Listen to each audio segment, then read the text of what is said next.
శ్వేతా మోహన్ గారు ఇప్పటికి కూడా మాట్లాడతారు, నన్ను ఏంజల్ అంటారు, the sweetest, the most talented అంటారు. అలాంటిది ఇక్కడ వీళ్ళే నన్ను ఇలా ట్రీట్ చేస్తున్నారు, ఇలాంటి మాటలు అంటున్నారని చాలా చాలా బాధ అనిపించింది. అండ్ సెకండ్ థింగ్, ప్రొడక్షన్ వాళ్ళు ఎస్పెషల్లీ అవుట్ఫిట్స్ విషయంలో మమ్మల్ని బొడ్డు కిందకి కట్టుకో, సారీస్ ఇచ్చి కిందకి కట్టుకో, ఇలా ఎక్స్పోజింగ్ చేయన్న వేలో చెప్పారు. చాలాసార్లు తిప్పేవాళ్ళు నన్ను ఎస్పెషల్లీ కరెక్ట్ పాడే ముందు. అంటే ఎగ్జాస్ట్ అయిపోయేదాన్ని ఆ టైంకి, అయినా కూడా ఐ గేవ్ మై బెస్ట్, అది వేరే విషయం. అండ్ ఇలా బాడీ షేమింగ్, ఆ కాస్ట్యూమ్ డిజైన్ అయితే నా ఫేస్ మీద అన్నాడు, ఇలాంటి బాడీకి నేను ఇంకేం ఇవ్వగలను అన్న మాట అన్నాడు.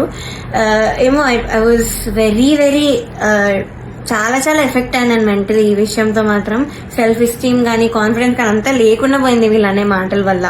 అండ్ మీరు ఒకటి గమనించుంటే ఎస్పీబీ సార్ ఉన్నప్పుడు మాత్రం ఇలాంటి కుళ్ళు జోకులు, కామెడీలు, డాన్సులు చేయడం మాత్రం ఎప్పుడూ కూడా లేదు.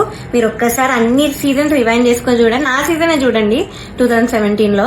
కానీ ఎప్పుడైతే జ్ఞాపిక ప్రొడక్షన్ అనేది వచ్చిందో అప్పటి నుంచి ఇవన్నీ స్టార్ట్ అయ్యాయి.